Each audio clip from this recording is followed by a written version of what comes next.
Olá todo mundo, vamos falar mais um pouquinho de física, né? Mais um vídeo meu aqui que eu tô postando. Dessa vez, né, um vídeo mais triste aqui no canal, né, que é um vídeo para comentar sobre a morte da professora Beatriz Alvarenga. Nesse último domingo, né, dia 19 de novembro de 2023, a professora Beatriz Alvarenga faleceu aos 100 anos de idade, né? Não dá para falar que ela viveu pouco, né? Conseguiu pelo menos ter uma vida bem longa, né? E não só bem longa, mas também bem produtiva no ponto de vista da física, né?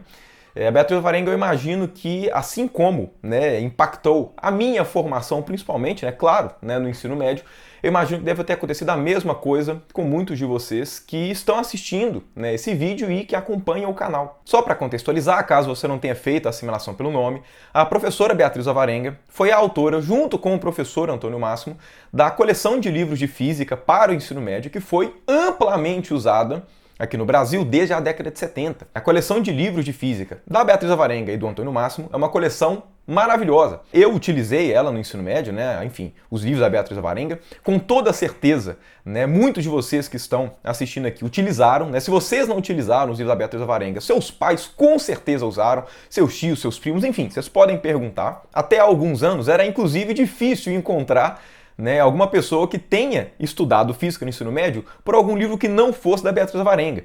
Né, hoje é um pouco mais comum acontecer isso, não porque os livros ficaram datados, obviamente não.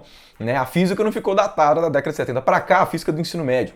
Né, a questão é que de alguns anos para cá tem ficado mais popular nas escolas a adoção de materiais de sistemas de ensino. Se a gente voltar alguns anos, e olha que nem precisa ser tanto, né, vamos voltar, por exemplo, na época que eu estava no ensino médio, que tem 10 anos, né, na hora que os professores, né, enfim, a escola ia adotar os livros que iam ser utilizados para cada matéria, os livros eles eram meio que desvinculados uns dos outros. Então, por exemplo, o livro de física era o livro de física. Ele não tinha nenhuma relação de editora, de coleção com o livro de história, com o livro de matemática. Poderia ter alguma relação, mas os livros eles eram adotados individualmente. Né? De alguns anos para cá, né, de poucos anos para cá, tem ficado muito popular os livros de sistema de ensino, né, que quando a escola vai adotar, ela adota toda uma coleção. E aí, por conta disso, né, os livros de física da Beatriz Alvarenga, eles passaram a não ser unânimes, porque antes era unânime a escolha dos livros da Beatriz Alvarenga.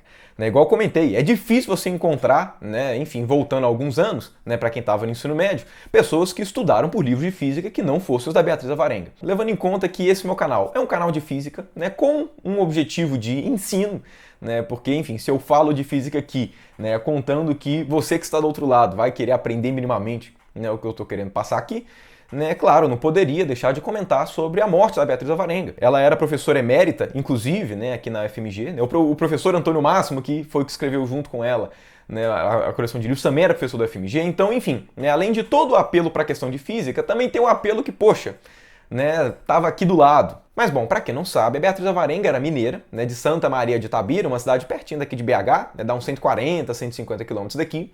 E apesar de toda a sua vida dedicada à física, ela não se graduou em física, porque na época não existia o curso de física. Na época ela escolheu o curso que mais parecia para ela, né, com a matemática e com a física, que era o curso de engenharia civil, né, no que hoje é o FMG. Ela formou em 1946, ou seja, tem tempo, né, e ela foi a primeira graduada, né, a primeira formada em engenharia civil, né, do que hoje é o FMG. Né, quando eu digo do que hoje é o FMG, porque a UFMG como FMG, né, só foi começar a existir como Universidade Federal no final da década de 60, início da década de 70. Naquela época, a UFMG era só UMG, Universidade de Minas Gerais, né, ela era estadual. Só para você ter uma noção, a Beatriz Alvarenga, ela é contemporânea do meu avô. Né? Meu avô também foi formado em engenharia civil, né, pelo que hoje é o FMG, né, até deu aula lá também. E ele estava, né, no curso de engenharia civil realmente na mesma época que a Beatriz Alvarenga. Inclusive, né, isso aqui era do meu avô, né? Só para você ter uma noção como é que a Beatriz é das antigas, né? Olha só, né, aqui ó, Universidade de Minas Gerais, não era nem federal, né? Pra vocês terem realmente ideia de como é que a escola de engenharia daqui da UFMG é bem antiga, né, bem antes, né, de fato, da UFMG como estrutura de UFMG. Só para vocês terem uma ideia como é que realmente os tempos eram outros, além de ter sido a primeira mulher formada em engenharia civil no que hoje é a UFMG, a Beatriz Alvarenga, ela foi a primeira professora mulher lá na década de 40 a dar aula no Estadual Central, no Colégio Estadual Central, que é um dos colégios, né, estaduais mais famosos aqui de BH, e na época era realmente, né, o mais famoso. Na época era extremamente raro mulheres ocuparem os cargos de professoras de fato. Mas bom, apesar de ter se formado em engenharia civil, né, a Beatriz Alvarenga nunca exerceu de fato a engenharia.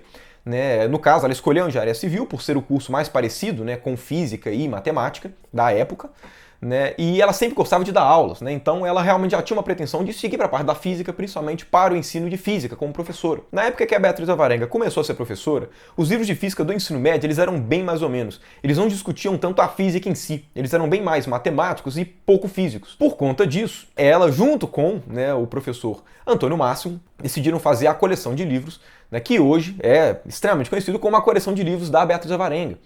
No caso, o Antônio Máximo era professor do FMG e a Beatriz Alvarenga também. Logo depois que ela aposentou, ela virou professora emérita. Inclusive lá na FMG tinha a salinha dela, de fato, né, por ser professora emérita, mas infelizmente, né, eu não cheguei a conhecê-la. A editora da Oxford, inclusive, traduziu o livro da Beatriz Alvarenga para toda a América Latina. Então, os livros da Beatriz Alvarenga foram amplamente utilizados não só no Brasil, né, mas em diversos outros países da América Latina. Os livros dela são excelentes. E apesar da Beatriz Alvarenga ser amplamente lembrada no contexto da física do ensino médio, ela foi uma das professoras fundadoras do departamento de física daqui do FMG. A física aqui no FMG, o departamento foi fundado em 68, se eu não me engano foi junto com a federalização, da UFMG, e dentre, o grupo de professores que fundaram, o departamento de física, a Beatriz Alvarenga estava lá. Então ela teve uma importância muito grande, na criação, enfim, em todo o projeto do departamento de física aqui da FMG. E, inclusive, como eu comentei, ela era professora emérita. Mas então é isso. Eu não queria deixar de fazer esse vídeo, porque essa é a minha forma, de prestar uma homenagem à professora Beatriz Alvarenga, que não só influenciou na minha formação, mas também na formação de toda uma geração de brasileiros. E é isso. Fica aqui meus sentimentos à família.